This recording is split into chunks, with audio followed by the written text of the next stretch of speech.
Alright, welcome back. Today we're going over a game between Yaoyu and Ji, who are both pretty high-rated Korean players. Ji in particular is, I believe, one of the top 10 Korean players at the moment, although don't hold me to that. But he's definitely a top-flight Korean pro. I'm pretty sure he's won some titles. I see his name come up pretty often, but let's just get into the game. I think this is a pretty exciting one. Let's open at some 3-4 points.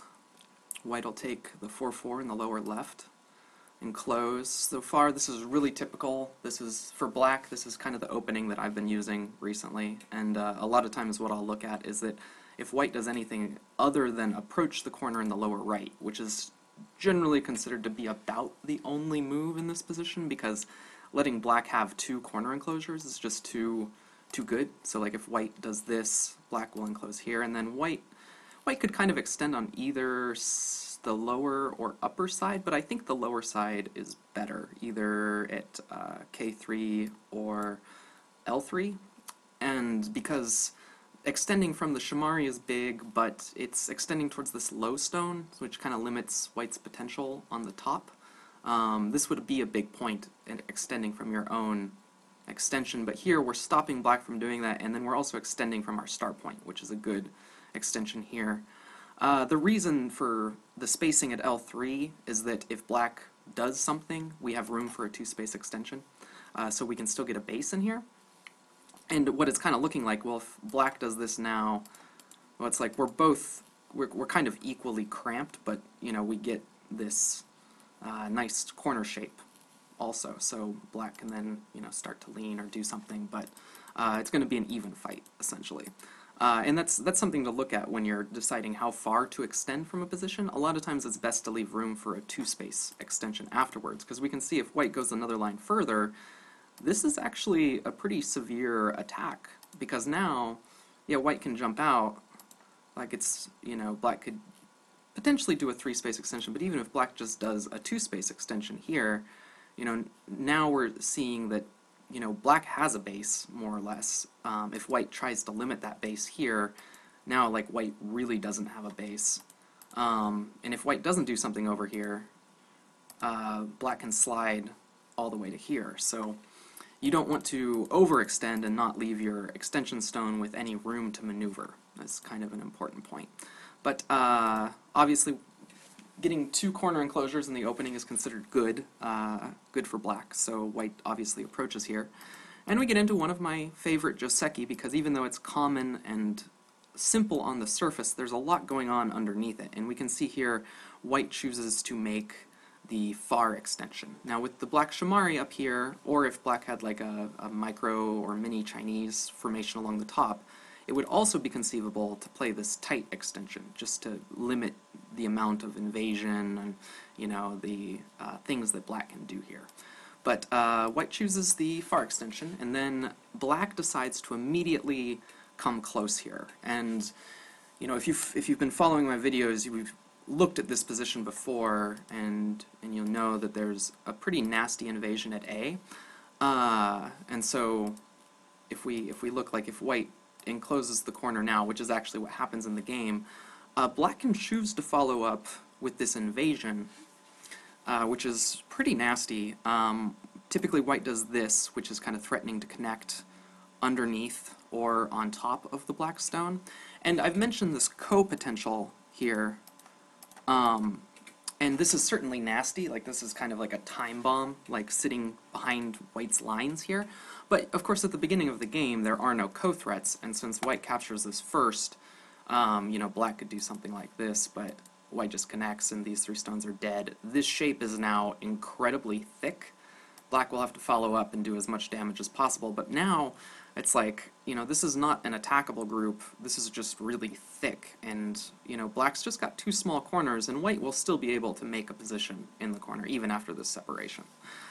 So this wouldn't be something you would play right now, but even without the co, and I haven't gone into this as much, but black has options. Black can jump to A or B, let white connect, and still do a lot of damage to this position. So, you know, if we see black jumping here, yeah, white can connect underneath, but you can see that white doesn't have eyes, You know, black is expanding the influence in the upper right with this move. White needs to still do things.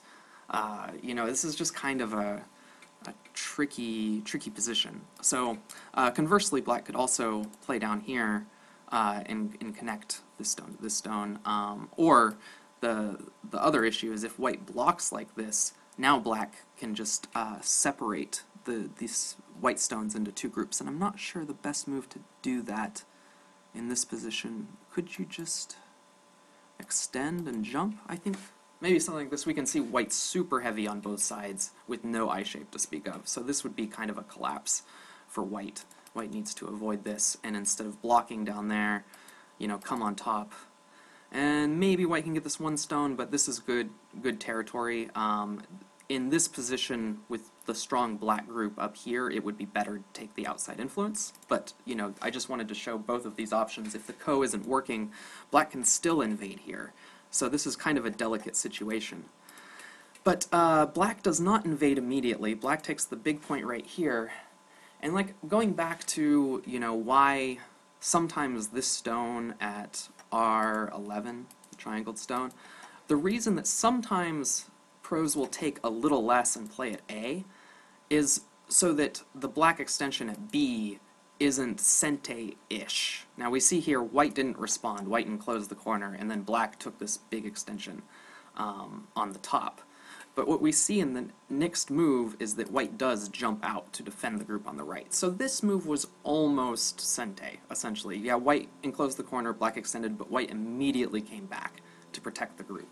So, you know, this is just kind of it's a tricky situation, because if this is absolute sente and white immediately needs to do something, then this opening loses a little bit of its luster. Like, it's not as efficient as we might have previously thought. And so this is something that a lot of, you know, has been happening in a lot of games. Sometimes you will see players, you know, if white tanukis from this shape immediately do something. I've seen shoulder hit here, invasion here. There's just different things that, you know, can happen that black can do to this white formation, so white immediately reinforces. So this is just something to think about in this position. You know, the point at A is a definite weakness for white that needs to be looked at. So, you know, be careful when this happens to you. And here, you know, white pincers the black stone, and I thought this corner situation was kind of interesting, because here black deviates from Joseki and pushes from behind again. Typically, in this situation, black would just hane and then jump. And this would be better for black in the local situation than in the game. The stone at c6 still has some aji. White could spend a move right now to remove that aji, but this would be just a little slow right now, because, you know, this is not solid territory over here yet. Like, black can still come in and do things, you know, to reduce this. You know, if black does get some stones over here, this descent and jump might be possible to activate this one stone even after the hane here. Just some things to look at. But the thing here would be that overall, you know, as is, white will probably take sente to do something. And so black chooses a different variation and just continues to push from behind, like this, and pushes again. Now, pushing from behind like this is not usually a good idea. You want to do that one space jump to get out in front of your opponent as soon as possible, but black's idea is to push in sente, then do the hane and sente, and then take sente to make this extension on the top side. And here we again see when black made this extension to J17, black left room for this two-space extension. So just it's a common tactic, you know, when you're looking at a wide open part of the board and you want to make a big extension. A lot of times it's good to leave room for this two-space extension later, because it's also big. So, you know, here black takes a little bit of a local loss because white's out in front, but takes sente instead and gets the corner. So white builds up a good amount of thickness facing, you know, the outside, which will be put to use pretty quickly as white already starts building a moyo here. And we can see why this, you know, jump was made, because if black doesn't do this, even if, if black does something somewhere else, even if white just extends on the third line, which, might be what white does, this moyo on the right, really is looking pretty massive. I mean, there's still plenty of room to come in, but, when you have a big moyo, you know that, you're forcing your opponent to make difficult decisions on where to reduce. But even after, this knight's jump reinforcing the corner, this is still a good moyo over here, and you can see black comes in right away. And this is a pretty common point, the knight's move from a stone on the fourth line. This is kind of the natural point to come in because you're threatening to slide. Like if white says, okay, I don't want you to get out, well, we do this, and then if white does something like this to keep from connecting here, I mean, even a really simple move like this, which is kind of making Miai out of getting two eyes at A or jumping out at B, looks like it's going to live pretty easily. Like, this would be a hard shape to kill, since it still has a way to break to the outside. You might be able to rob it of a base, but, this is a very hard group to kill when we get like that. So white instead kicks, and we see black utilize a cool technique here, which we also saw in my last video. Normally, when we kick, we just think, okay, I'll extend. This really puts a lot of pressure at the A point. Like if white tanukis now, a black attachment at A is pretty brutal, so usually white will jump out or make a diagonal move or something, but black doesn't want a heavy group over here. And, this invasion,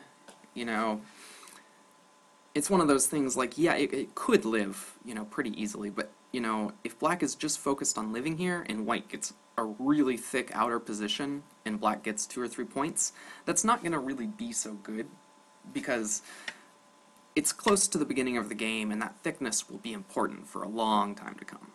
So instead of, just extending here, which would kind of make a heavy iron pillar shape on the side, black does this diagonal jump to here, which is a really neat technique. I remember, I think I was about maybe like 10Q, like 9, 10Q when I first saw this move in a pro game.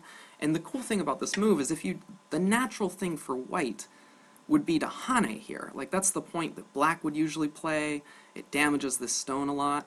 But now we get into a situation where black will cut through this, and if we change the order of moves a little bit, now it looks like we got into a crosscut and white Atari'd instead of extending, which may not be what you want to do in a crosscut in this position. So like if we look at this and we think, okay, what if the order of moves was, 1, 2, 3, 4, 5, 6,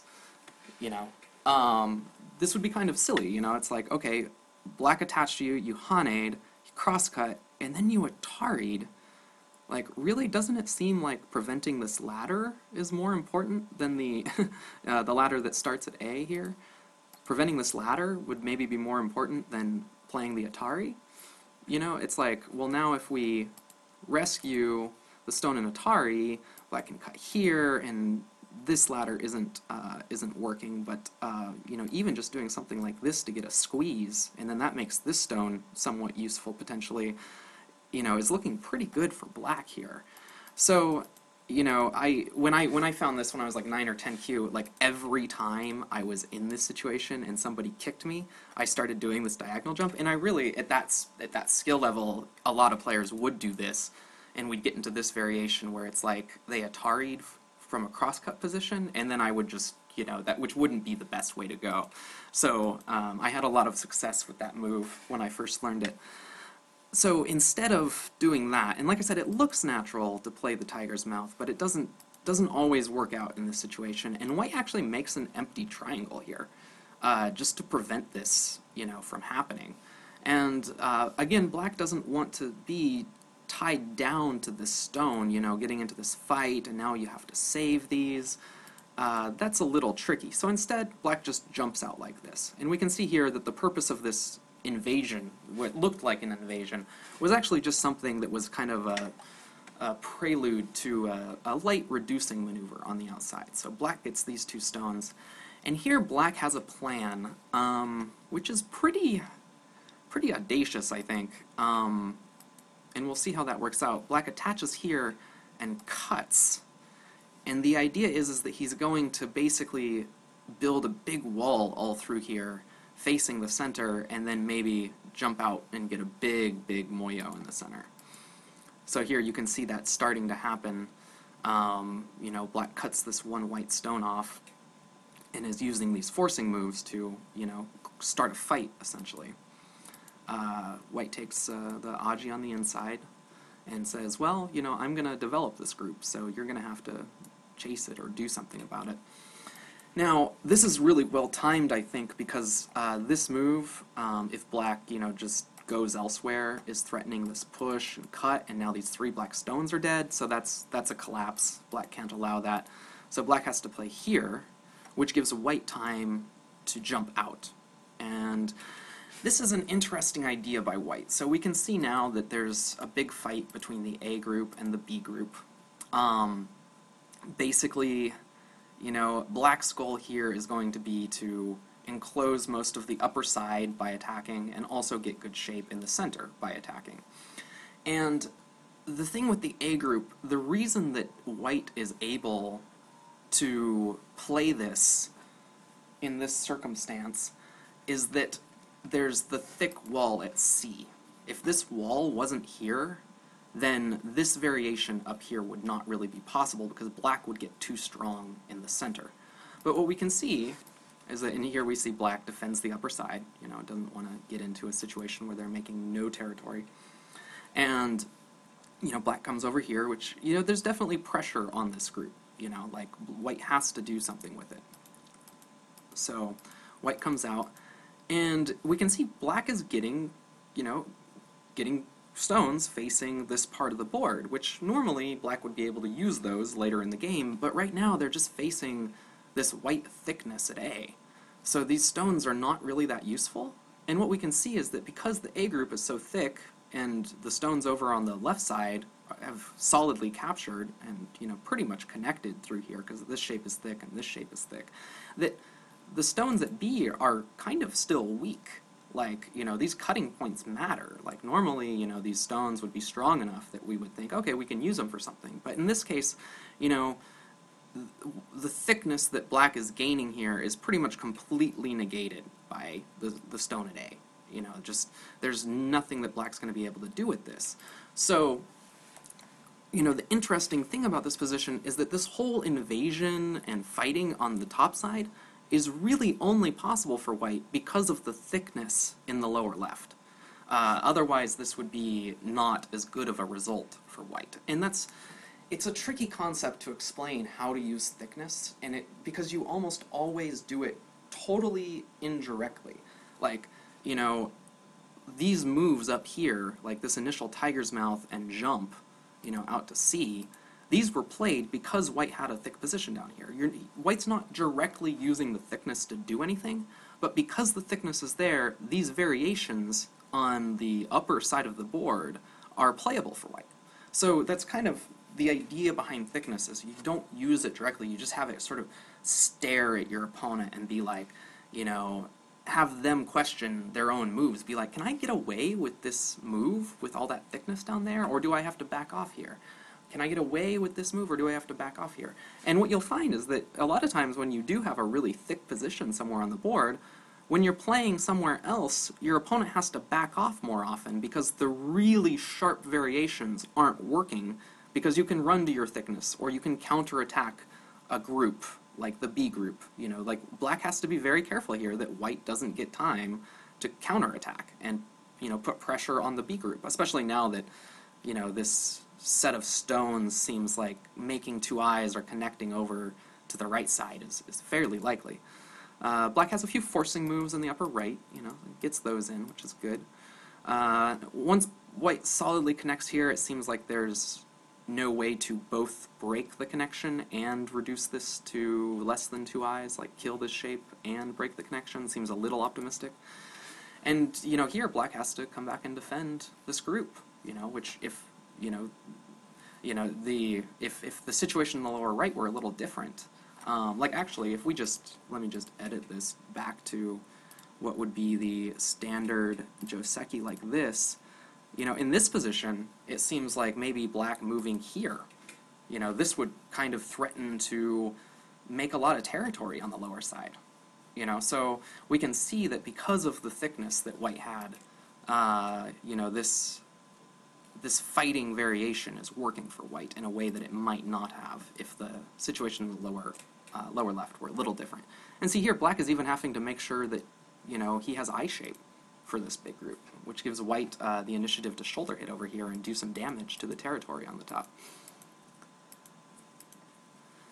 So again, black is, you know, kind of trying to see what's here, trying to keep as much of the upper side territory as possible, but this white turn is really big. Getting this wedge in between the upper right and then the black group over here really makes the top not so big for black anymore. My peeps here, the black resists very strongly, and this is kind of an interesting sequence because white decides to sacrifice these two stones. Well, more or less sacrifice these two stones to connect here in Sente. Black has to come back like this, and then white continues playing. But this lets this, you know, sort of separating maneuver ensures that it's going to be connected back out. So this two-stone loss here isn't too big, and there's still Aji with pushing here. Not a lot of Aji, but a little bit. Again, black jumps out. This is maybe threatening some cuts, invasions, but white slides to here, and this was kind of surprising because until this move was played, I didn't realize that the group at A was quite so weak now. But we realized that, you know, it has very little eye shape because there's a white can capture this stone, can play B to capture the one stone. Black can't capture this. This would playing at C would be self-Atari and white would capture. So, you know, black is going to have to make sure that this group is okay now, which is kind of a surprising turn of events. And black has a way to do that. First there's some forcing moves. This gives it a little better eye shape. And then black comes here, which is really interesting because when you first see this move, you think, oh, maybe A was an overplay, because now it looks like A is going to get captured. But when white descends here, this gives white really good reducing maneuvers against the corner. So what we're going to see is that once white gets the stone at A, basically this corner turns to ash unless black gets another move. So black comes back to capture the one stone, and basically this group is alive now. I really doubt, because you would have to capture here first, and then, yeah, this group is alive, for sure. And now you see white activate the corner Aji by coming all the way in. A lot of times we'd think, oh, monkey jump, but white has something more severe, which is this attachment.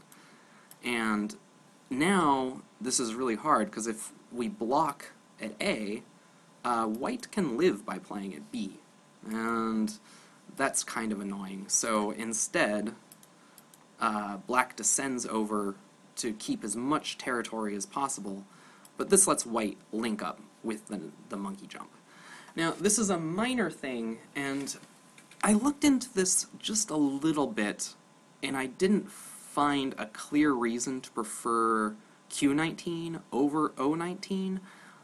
I suspect there may be a little bit of endgame, slightly better endgame for black at S18, S17 at the very end of the game, because typically when we're connecting with the monkey jump, you want to come from your larger group. Because let's say there's a collator, and black plays, you know, this is a co-threat, and white has to, you know, answer somewhere else, and then black separates these and captures these two stones. You want that stone that you played to connect to still be connected to your larger group. So if we go back and we see, if white plays this, and then, you know, black plays this as a co-threat, and white has to answer somewhere else, we can see that this stone is a gift, and that black's territory is just a little larger besides. But I think in this case, there's a little bit of endgame. It might be a couple points better in the endgame if white starts on this side. There might be some sort of squeeze that happens after this move is played. So But just something to keep in mind that typically you want to connect from your biggest group, unless there's some other consideration. And in this case, like I said, I think just a little better endgame-wise for white to play this way. And we can see once black descends here, this is kind of the same. Like, you know, if white had played this, you know, we transpose back into the game that way.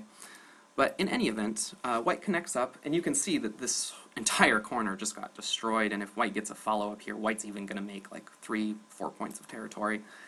So that's a little bit of a shame that black had to give that up to keep this group in the, you know, top left alive.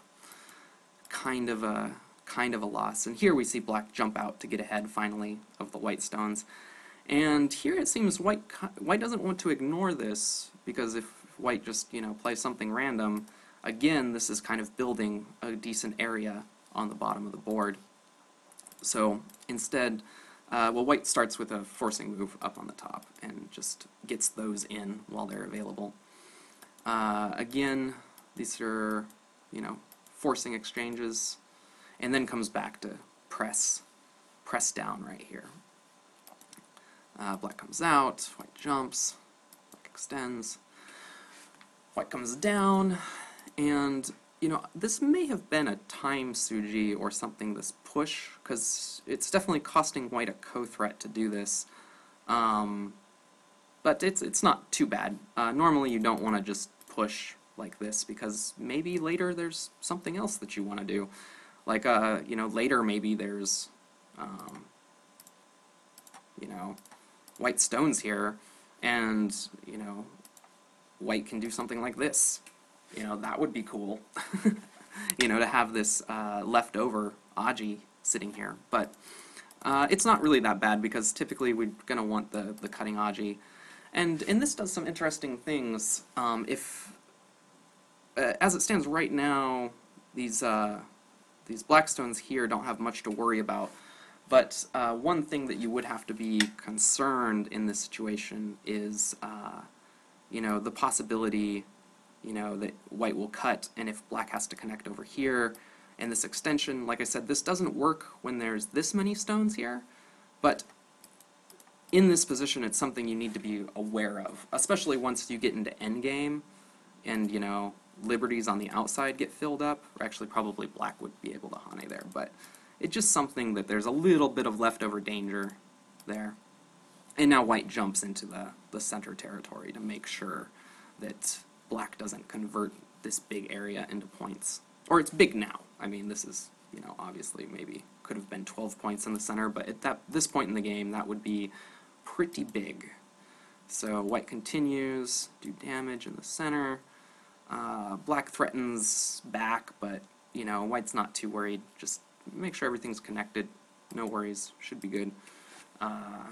This is almost forcing. Black ignores it to force back over here, but then has to connect.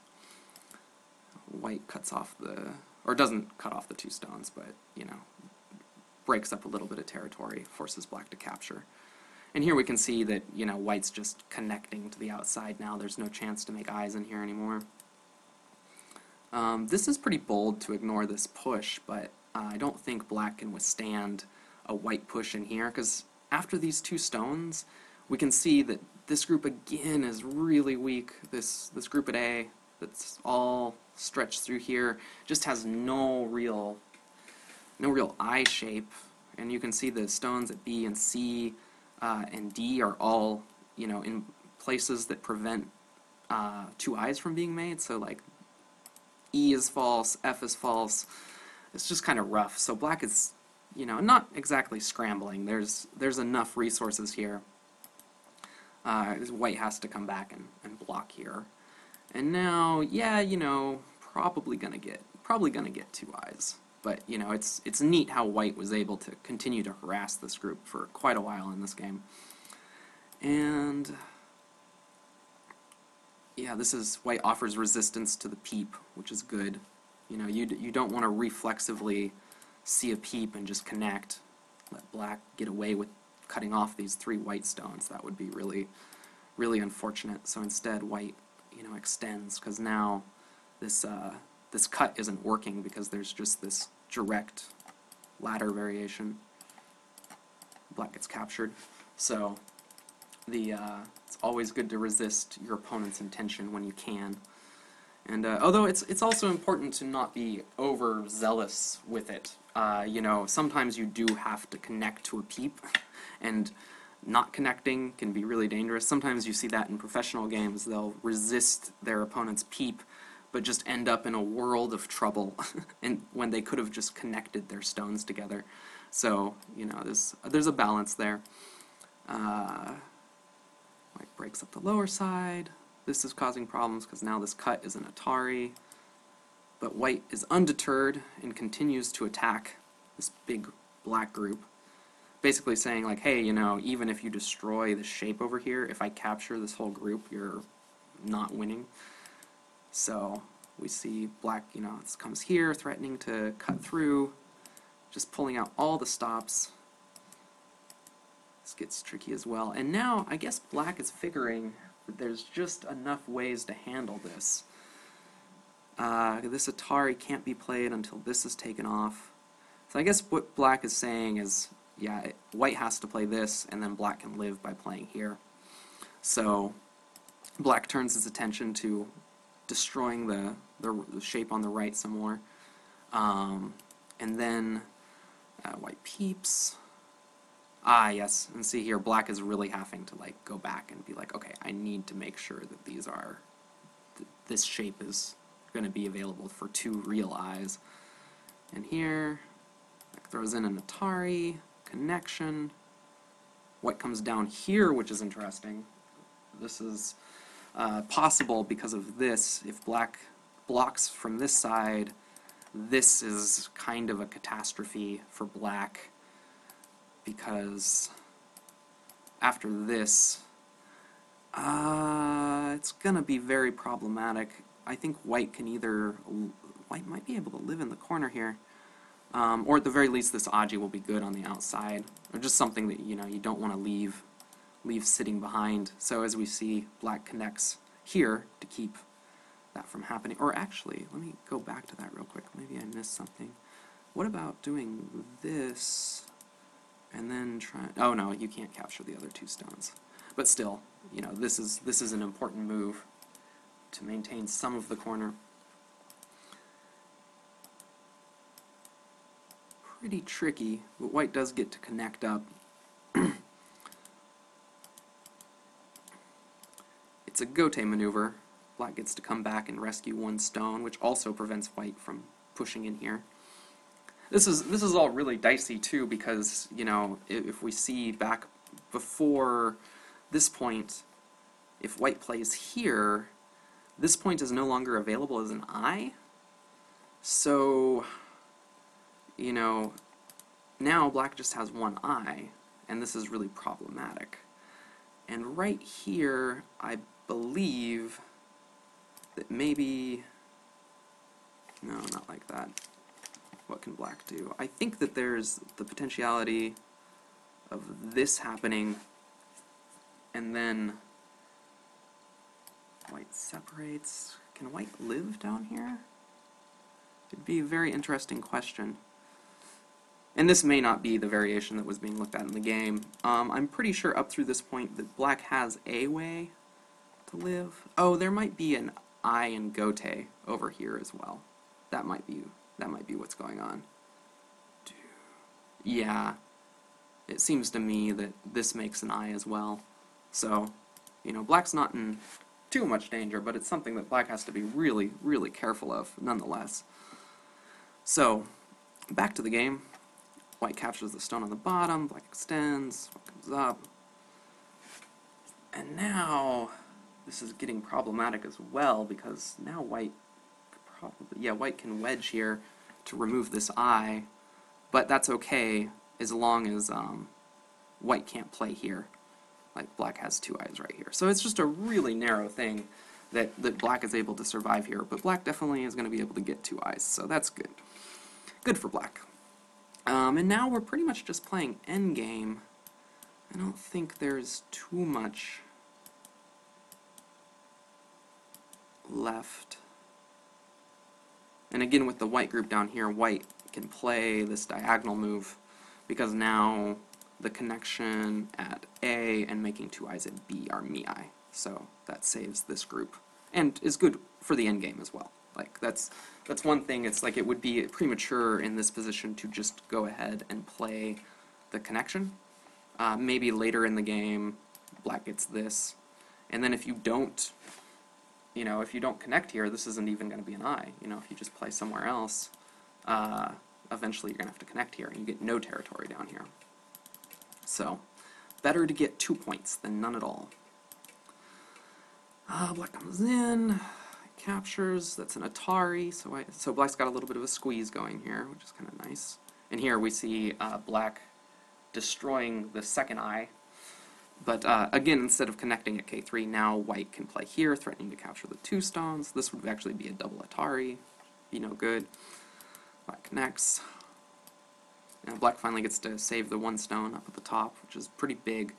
And it's the reason that it's so big, capturing 1 stone, like here for white, if black plays somewhere else, if white captures this 1 stone, it's gote, but it's super, super big, because, well, actually, in this particular instance, this hane may or may not be sente. Let's see, eventually, we're going to get this and this if black plays somewhere else. Can black leave this? No, because this would be a double Atari, so you see if black ignores again, then this puts this big group in Atari and the 1 stone. That would be no good for black. So the thing is that the follow-up hane is now sente for white. Whereas if we go back and black, as in the game, saves the stone, now this hane is gote for white, whereas this, let's see, when white plays somewhere else, okay, so white comes back to protect the corner. At some point now, black will get this hane in, because it's just so small and gote for white, whereas it's definitely sente for black. Obviously you don't want to ignore this and have black destroy your corner. So the follow-ups for both players, even though the initial connection or capture is gote, it's got sente follow-ups, which need to be added essentially to the value of the move when you're calculating. So that's a big connection, but getting this territory in the corner is also pretty good. Black continues to poke away at this group. Has to respond, connects, and yeah, we're really small endgame now. Oh, and this was even sente. I didn't realize that. So white pushes here. I did not realize how clever this was. And then comes back, and now because of the shortage of liberties, black has to come all the way back and connect at F2. So this was actually sente, even though white had to connect. Black has to come back and connect over here. So that's pretty slick. Little maybe 3-4 point endgame move. Oh, and here, white actually takes the time, even after I say that, to play the reverse sente move to keep black from getting the sente hane. Preventing your opponent's sente moves is considered to be bigger, even if the value of the points are the same. Like, this is essentially, like a 4-point gote hane. But when it's preventing a sente move from your opponent, we call that reverse sente. And since you're preventing them from getting something they would have gotten for free, it's if there's 2 moves of 4-point value, but one of them, and they're both gote, obviously reverse sente moves are by definition gote moves, then the one that's preventing the sente move on behalf of your opponent is bigger for you. So that's just something to keep in mind. A rule of thumb is that I've read in books is that you can count reverse sente as a double value. Compared to a normal move. And again, just a little bit of pushing, a little bit, and there's not really anything super exciting in this. Oh, that's interesting. White connects, even though there's a spare liberty. They might be on to dame now, more or less. No, some of these moves are still worth points. And then this is kind of interesting. White barely gets 2 eyes for this whole... Oh no, white has the corner up here, so never mind. I was going to say, but yeah, for that position on the side and all these big stones, it's like only getting 4 points here is kind of sad. A little sad, but that's how it goes. White did plenty of damage in other places. And the game is really close, so that's why they're going, you know, all out with these endgame moves, trying to get some minor advantage somewhere, pick up something. But yeah, we get to here, and as it turns out, I believe Kong Ji wins by half a point. I wonder if we can, if we're at a point where the score tool on the KGS software score tool will work. Or I guess it's a point and a half. Hu Yaoyu wins by a point and a half. Am I missing anything in here? Oh no, but this is not actually a point right here, so it's only a half-point win for white. Definitely exciting. So yeah, this another game. Man, I didn't realize that KGS's counting tool was so poor. I'm surprised that it marked this as a point for black. I was going to say I thought this was a half-point game, but yeah, definitely. So, great example of you know, different middle game fighting. This. The way that white used the thickness in the lower left I thought was particularly instructive, because this invasion and fighting in the black area would have not been as good, or as maybe even as playable, period, without the white thickness down here, because black would have gotten this big wall and been able to enclose a lot of territory on the lower side. And as you can see, black got no territory in that area, really. Like, I mean, these 4 points, just a little bit right here. So anyway, that's it for this time. I hope you enjoyed that, and thank you for watching.